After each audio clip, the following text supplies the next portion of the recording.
제가 재작년인가요? 어깨를 좀 다쳤었잖아요. 그때 이제 집이 아직 서울에서 이사를 못 와서 서울에서 여기 운전까지 거의 한 3시간 가까이 걸려서 왔다 갔다 할 때였는데요. 서울에서 교회 오는 길에 제가 심하게 넘어져 가지고 이 어깨 여기 동그란 뼈 그게 이제 조각조각 났었죠. 평생 처음으로 저는 뼈를 다쳐 본 겁니다. 근데 이 뼈를 다치니까요. 전혀 움직일 수가 없더라고요. 뭐 통증도 엄청 심하고요. 그래서 이렇게 아픈 팔을 움켜쥐고 간신히 이제 교회에 도착해서는 교회 근처 병원으로 얼른 갔습니다.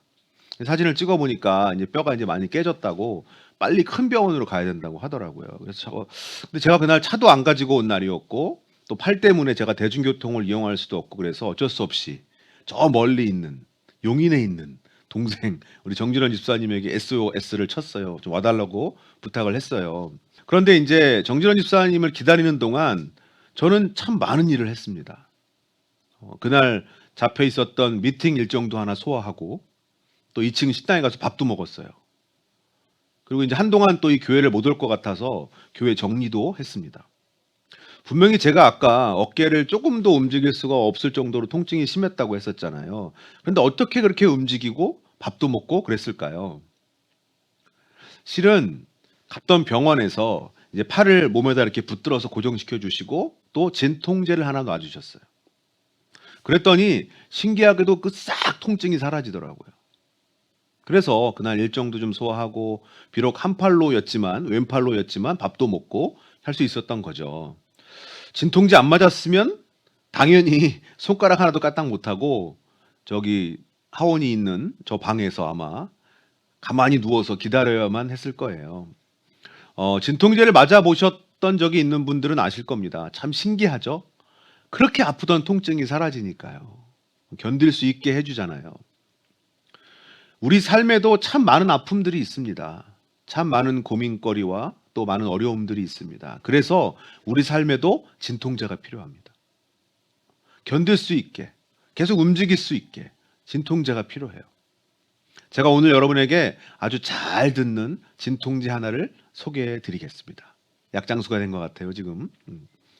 지난주 예수님께서 제자들의 그 발을 씻겨주신 사건을 우리가 봤죠? 그 후에 다시 이제 예수님과 제자들이 유월절 식사를 하는데요. 식사 도중에 예수님께서 말씀을 하세요. 오늘 본문 누가복음 22장 15절. 이르시되 고난을 받기 전에 너희와 함께 이 유월절 먹기를 원하고 원하였노라. 이제 곧 고난을 받으시고 또 십자가에서 돌아가시기까지 할 예수님이신데 그 전에 제자들과 유월절 식사하시기를 원하셨다는 거예요. 근데 그냥 원하신 게 아니고 원하고 원하셨다. 왜 이렇게 예수님은 제자들과 이 유월절 식사를 함께 하시기를 원하셨던 것일까요? 예수님께서 16절에서 또 말씀하세요. 내가 너에게 이르노니 이 유월절이 하나님의 나라에서 이르기까지 다시 먹지 아니하리라 하시고, 참 희한한 말씀이죠.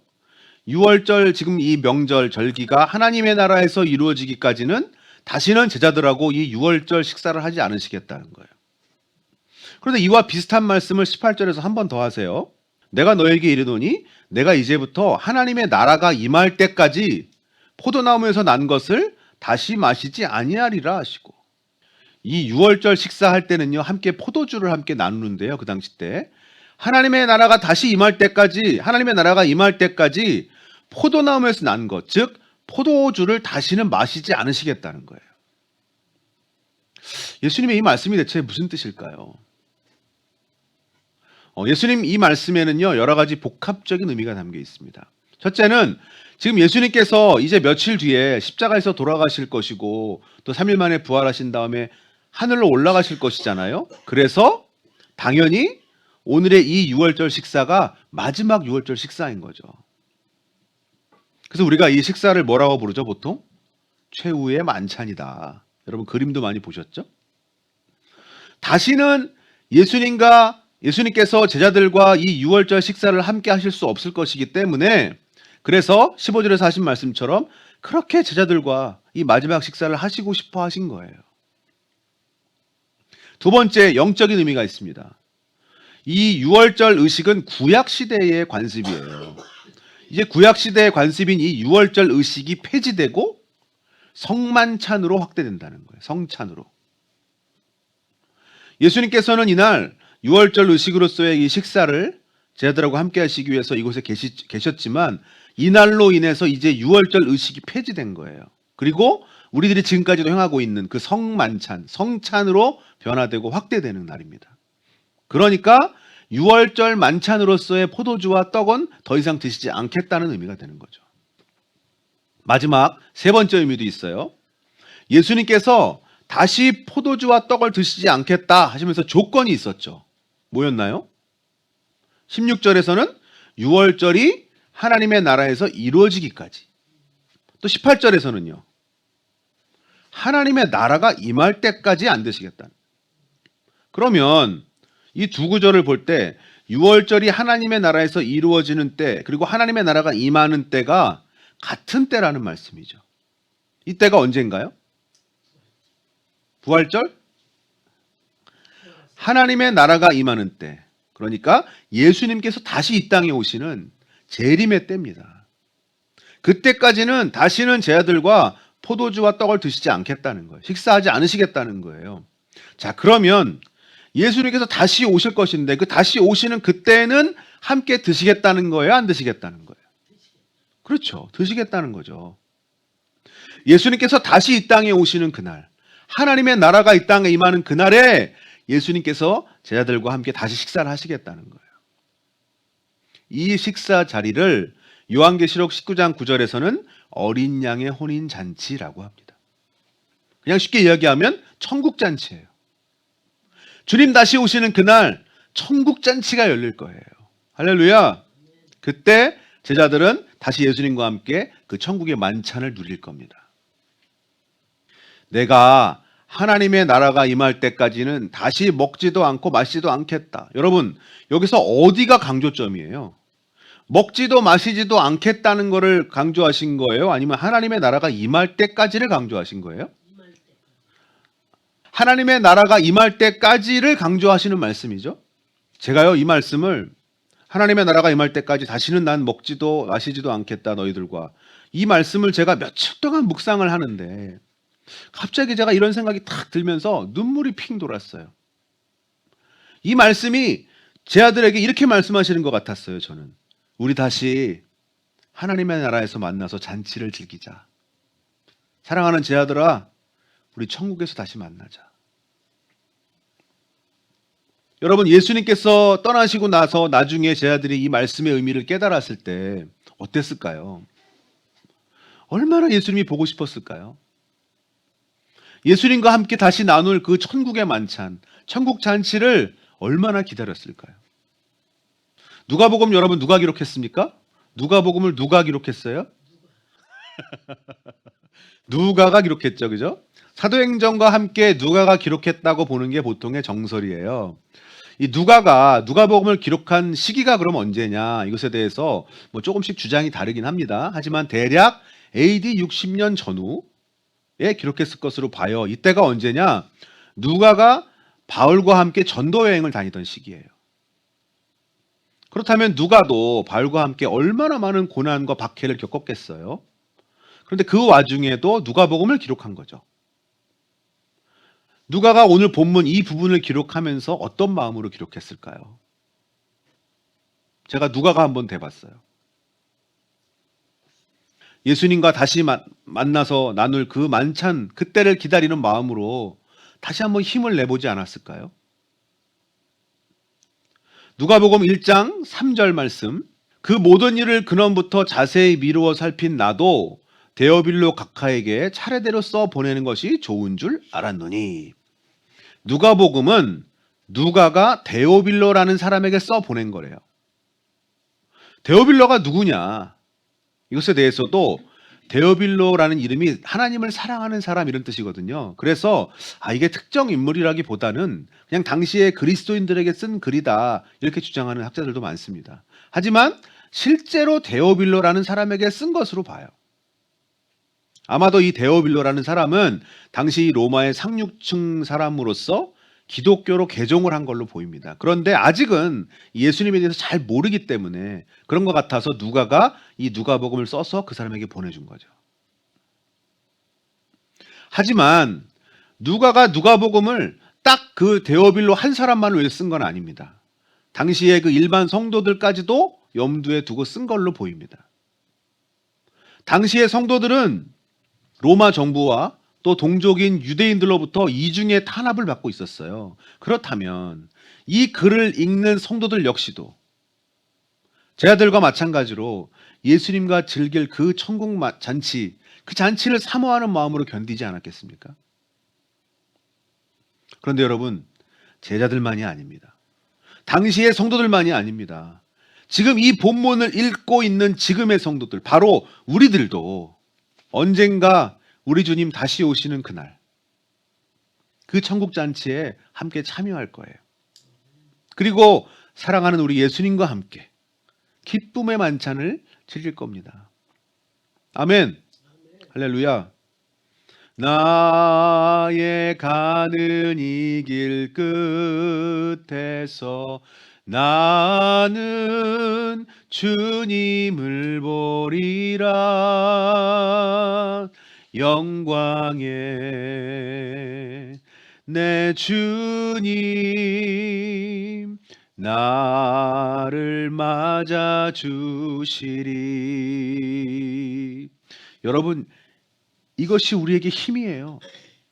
예수님을 만나는 그날을 기다리는 거, 이게 우리에게 최고의 소망입니다. 천국을 기다리는 것이 바로 우리의 소망이에요. 이 사도 바울 당시에 부활을 부정하는 사람들이 있었어요. 부활은 없다. 그래서 바울이 그들에게 변증을 합니다. 고린도전서 15장 16, 17절을 함께 읽어봅니다. 만일 죽은 자가 다시 살아나는 일이 없으면 그리스도도 다시 살아나는 일이 없었을 터이요. 그리스도께서 다시 살아나신 일이 없으면 너희의 믿음도 헛되고 너희가 여전히 죄 가운데 있을 것이요.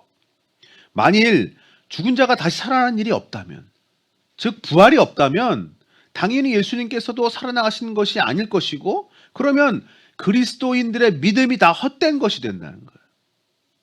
부활이 없다면. 18, 19절 또한 그리스도 안에서 잠자는 자도 망하였으리니 만일 그리스도 안에서 우리가 바라는 것이 다만 이 세상의 삶뿐이면 모든 사람 가운데 우리가 더욱 불쌍한 자이리라. 그리스도 안에서 잠자는 자, 즉 예수 믿다가 죽은 사람이 그냥 망한 사람이래요. 그냥 그걸로 끝이래요. 부활이 없으니까. 그러니까 지금 예수 믿고 있는 우리들도 최고로 불쌍한 사람들이 되는 거죠. 20절 22절 그러나 이제 그리스도께서 죽은 자 가운데서 다시 살아나사 잠자는 자들의 첫 열매가 되셨도다. 사망이 한 사람으로 말미암았으니 죽은 자의 부활도 한 사람으로 말미암는도다. 아담 안에서 모든 사람이 죽은 것 같이 그리스도 안에서 모든 사람이 삶을 얻으리라. 아니라는 거죠. 그리스도 예수님께서 죽은 자 가운데서 다시 살아나셔서 첫 열매가, 부활의 첫 열매가 되셨고, 이제 모든 죽은 자들도 부활할 거라는 거예요. 그러니 23절 그러나 각각 자기 차례대로 되리니 먼저는 첫 열매인 그리스도요, 다음에는 그가 강림하실 때 그리스도에게 속한 자요. 차례대로 된다는 거죠. 먼저는 첫 열매이신 예수님께서 부활하셨으니까 이제는 예수님 다시 오실 때 그리스도에게 속한 자, 즉 예수 믿는 성도들, 우리들이 부활한다는 거예요.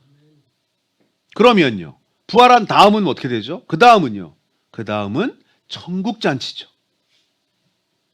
이제 부활한 그리스도인들이 예수님과 함께 천국의 만찬을 즐기겠죠. 할렐루야. 여러분, 이것이 우리에게 최고의 소망입니다. 이게 우리 희망이에요.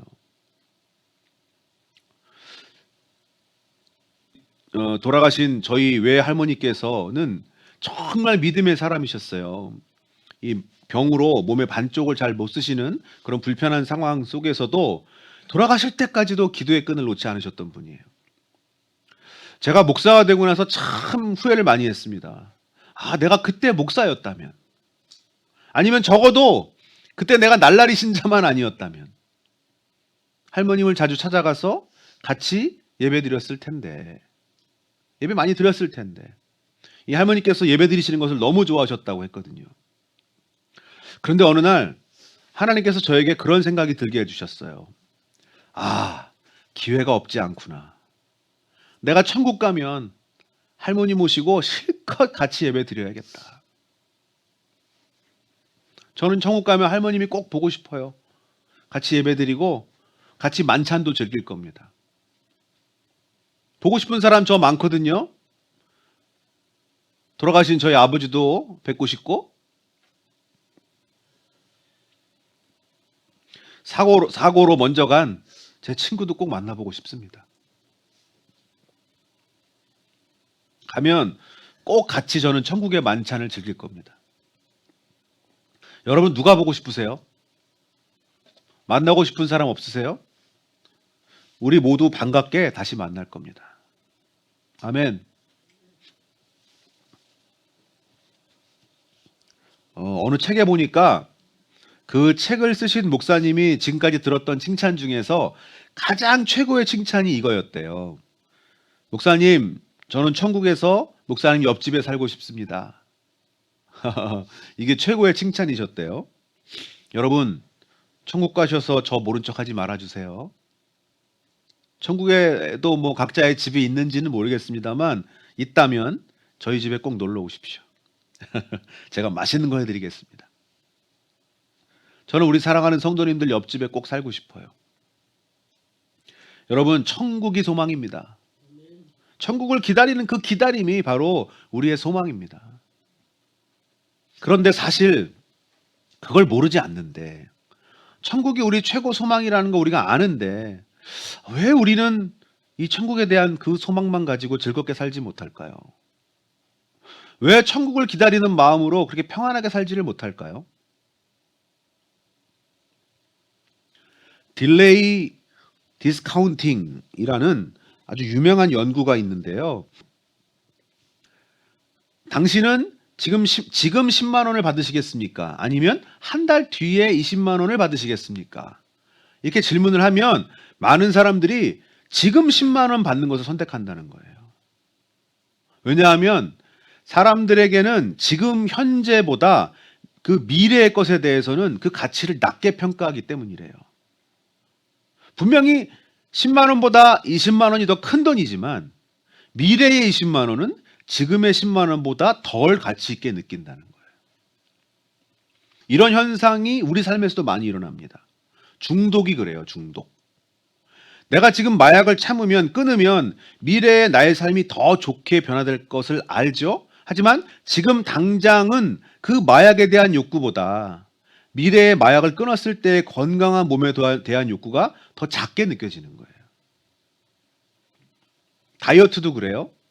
미래에 내가 날씬하고 건강하게 사는 것보다 지금 당장 내가 뭔가를 먹고 싶은 마음을 더 크게 느낀다는 거죠.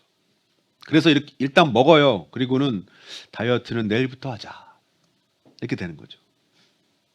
공부도 그렇습니다. 공부를 열심히 해서 더 나은 미래를 만드는 일보다 지금 노는 거, 지금 자는 것에 대한 욕구가 더 크다는 거죠. 공부도 내일부터 하자. 이렇게 미래의 큰 보상보다 지금의 작은 보상을 오히려 더 크게 느낀다는 거. 이게 바로 딜레이 디스카운팅이라는 연구의 결과입니다. 이 연구의 결론은 그래서 이거예요. 기다림은 단순한 인내가 아니라 미래를 믿는 능력이다. 미래를 믿는 능력이 있어야 우리가 기다릴 수 있다는 거예요. 우리는 분명히 지금의 삶보다 천국의 삶이 월등히 행복할 것을 이미 알아요. 하지만 천국은 미래의 일이라고 생각하기 때문에, 아직 먼 일이라고 생각하기 때문에 지금 당장의 삶에 먼저 눈을 돌리게 되는 거죠. 미래의 그 천국으로 인한 소망보다 지금 당장의 삶의 여러 문제들이 더 크게 느껴지는 거예요. 그렇다 보니까 낙심도 찾아오고 괴로움도 찾아오죠. 분명히 천국이 기다리고 있다는 거 알지만, 예수님과 함께 누릴 그 천국 잔치를 기다리고 있지만, 그럼에도 우리가 그 소망만으로 행복하게 살지 못하는 이유는 우리가 천국을 그저 미래의 일로만 생각하고 있기 때문이에요. 그러면 우리가 어떻게 해야 될까요? 어떻게 하면 삶이 조금 힘들더라도 우리가 소망을 잃어버리지 않을 수 있을까요?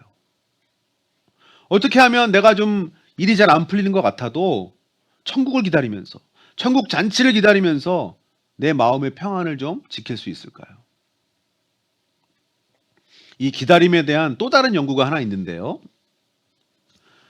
사상가이자 컨설턴트인 데이비드 H. 메이스터라는 사람이 발표한 Psychology of Waiting Lines라는 연구가 있어요. 그래서 뭐 한국말로 하자면 뭐 기다림의 심리학, 대기줄의 심리학, 뭐 이렇게 이 정도 될 것 같은데요. 같은 시간 동안 줄을 서서 기다리더라도 그 사람의 마음에 따라서 그 시간의 길이가 다르게 체감된다는 거예요. 다르게 느껴진다는 거예요. 여러분 경험해 보셨죠? 사람들이 똑같은 시간임에도 불구하고 더 길게 느껴지거나 더 스트레스를 받는 경우가 있다는 거예요. 그런데 그렇게 되는 경우들이 어떤 경우냐? 첫째는 그 기다림이 불확실할 때. 예를 들어서 잠시만 기다려주세요. 이렇게 하는 것보다 5분 후에 다시 시작하겠습니다. 이런 경우가 훨씬 기다리기가 수월하다는 거죠. 언제 끝날지 알 수 없는 그 기다림이 훨씬 스트레스가 크다는 거예요. 이런 경우가 제일 자주 일어나는 곳이 아마도 병원이 아닐까요? 두 번째, 같은 시간임에도 기다리는 것이 힘든 경우는 설명이 없는 기다림일 때예요. 그러니까 병원에서 막 진료가 지연되고 있는데 아무 설명이 없으면 사람들은 그 기다림이 더 길게 느껴지거나 더 짜증이 나게 느껴진다는 거죠. 하지만 지금 앞선 환자에게 급한 상황이 발생해서 응급처치를 하고 있습니다. 10분 정도 지연될 것 같습니다. 이렇게 설명을 해주면 그 기다림은 조금은 덜 힘들고 조금은 더 짧게 느껴진다는 거죠. 세 번째는 공정하지 않은 기다림일 때. 내가 병원에서 기다리고 있는데 나보다 늦게 온 사람이 먼저 들어가면 이때의 그 기다림에 대한 불만은 극에 달하는 거죠. 이렇게 우리는 뭔가를 기다릴 때에 우리의 심리, 마음에 따라서 체감하는 시간이 달라집니다. 그런데 이 연구의 가장 큰 발견이라고 일컬어지는 게 있어요. 그건 뭐냐면 사람들이 뭔가를 하고 있으면, 움직이고 있으면 그 기다림이 짧게 느껴진다는 거예요. 예를 들어서요, 공항에서 승객들이 비행기에서 내려서 그 수화물, 자기 짐 찾으러 수화물 벨트에 가서 짐을 기다리고 있을 때 많은 사람들이 자기 짐 안 나온다고, 빨리 안 나온다고, 그 시간이 너무 길다고 불평을 합니다. 그래서 공항에서 이런 조치를 취했더니 불평이 줄어들었대요. 그것은 비행기 도착 게이트에서 짐을 찾는 그 수화물 벨트까지 걸어가는 거리를 늘린 거예요. 비행기가 도착해서 짐을 찾기까지의 시간은 똑같아요. 그런데 불만이 줄었답니다. 왜냐하면 사람들이 수화물을 찾으러 걸어가는 그 시간은 기다리는 시간이라고 생각하지 않았기 때문이에요. 제가요, 무릎을 탁 쳤어요. 이거다. 우리는 천국이 소망이라는 거, 우리 소망이라는 거 압니다. 하지만 그 천국은 분명 미래의 일이에요. 예수님 다시 오시는 그날이 되어야 완전한 천국을 누리게 됩니다. 그날이 돼야 우리는 완전한 천국 잔치를 누릴 수 있어요. 그런데 우리가 그 천국을 기다리면서 사는 이 땅의 삶을 어떻게 보내느냐, 그것에 따라서 그 천국이 멀게 느껴질 수도 있고 멀지 않은 미래로 느껴질 수도 있다는 거죠. 그것은 우리 마음에 달려 있는 거예요. 우리가 그 천국을 기다리는 시간이 힘들지 않도록, 길게 느껴지지 않도록 하려면 우리는 움직여야 돼요. 뭔가 하고 있어야 돼요. 같은 시간일지라도 걷고 있을 때는 그 수화물을 기다리는 시간이라 느껴지지 않고 그 시간이 짧게 느껴지는 것처럼 우리도 뭔가 하고 움직여야 천국을 기다리는 삶이 힘들지 않습니다. 여러분, 멀리 있는 천국이라고 생각하고 당장의 그 삶의 문제들에만 집착하지 마십시오. 그러면 천국을 기다리는 것이 더욱 힘듭니다. 오히려 하나님 나라를 위해서 움직이십시오. 교회를 위해서 뭔가 열심히 일을 해보십시오. 열심히 사명을 위해서 달려가세요. 그렇게 주님을 위해서 열심히 일하다 보면 천국을 기다리는 것이 오히려 기쁨이 되고 즐거움이 될 겁니다. 천국을 기다리는 이 땅의 삶이 그리 괴롭지만은 않을 겁니다.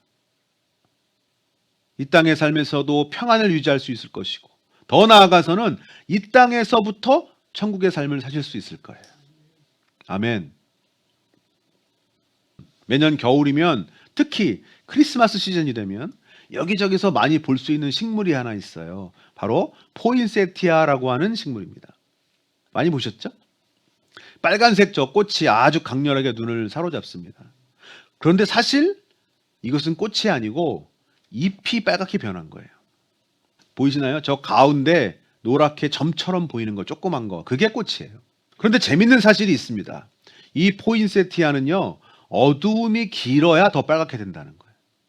적어도 하루에 14시간 이상 완전한 어둠인 상태로 7주 이상 돼야 이 아름다운 빨간색의 포인세티아가 만들어진답니다. 어둠이 있어야 돼요. 사랑하는 여러분, 우리 인생에도 때로는 어두움이 깁니다. 마치 동굴에 들어온 것 같이. 하지만 여러분, 우리의 고난은 절대로 출구가 없는 동굴이 아니고 언젠가는 출구가 나오는 터널입니다. 어둠의 터널을 잘 이겨내시고 밝은 터널 밖으로 나오는 순간 우리는 발견하게 됩니다. 우리의 신앙이 빨간색 포인세티아처럼 아름답게 변해 있음을 말이죠. 우리 믿음이 성장해 있음을 보게 될 겁니다. 고난이 아름다운 신앙을 만들어요. 그런데 그 어둠의 터널을 견디는 힘, 그것은 바로 천국에 대한 기다림에서 온다는 거예요. 비행기표를 끊어놓고 멋진 해변에서 누릴 휴가를 기다리는 마음으로 힘든 회사 생활을 견디는 그 회사원처럼 천국에 대한 기대와 기다림이 이 땅의 삶을 견디게 해줍니다. 물론 이 하나만으로 우리 삶이 완전 해결되지는 않겠죠. 우리의 삶의 여러 문제들도 우리가 해결해 나가야 됩니다. 하나님께 이 땅의 삶에 대한 도움도 열심히 기도해야겠죠. 하지만 우리 신앙의 근원에, 그 바탕에 천국에 대한 소망이 깔려 있어야 우리가 완전히 무너지지 않을 수 있어요. 다시 일어날 수 있고 견딜 수 있고 이겨낼 수 있습니다. 사랑하는 여러분, 우리 천국에 대한 소망으로 무장합시다. 예수님 다시 오시는 그날, 예수님과 함께 나눌 그 천국 잔치를 생각하면서 견뎌냅시다.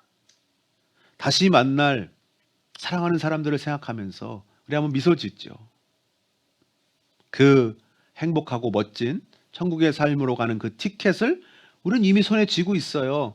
그러니 함께 힘내서 살아갑시다.